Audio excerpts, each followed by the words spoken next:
Туневын бутун дүния матбуат сербестлігінің күнуны қайдетті. Оның 1993 сенесі Бірлешкен Милетлер Тәшкілиятының баш ассамблеясы илан етті. Бұ күн халқара топлығына матбуат ве фикир сербестлігі инсан ақыларының умуми бейіннемесінің мұйым қысмы олғанының қатырлатмақ керектір. БМТ баш кетебі дүнияға мұраджат етіп, дүния етекчілеріні, журналистлеріні тақип етмемек чағыра. Чүнки сербест матбуатының сөзі барашық ве адалетінің темеледір.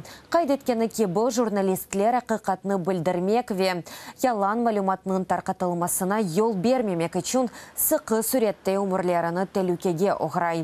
Сынырсыз мұхберлерінің малюматына көре, бұлтыр дүнияда матбуатның 74 темселжесі әлі қолды. Бұның әлі ишбу тәшкілиятның білдіргеніне бинайын Украина сөз сербестлігі рейтингінде 180 ерден 120 ерні ала. Сонки 2 ел девамында Киев жедвелде 5 сатырға көтерілді. Сеслерінден марум қалғанларға шу имканны бермек үшін журналистлер дүнияның ән хафлы ерлеріне бара. Матбуат васталарының хадимлері ифтыра. Джинси зорбалық құрбанлары ола.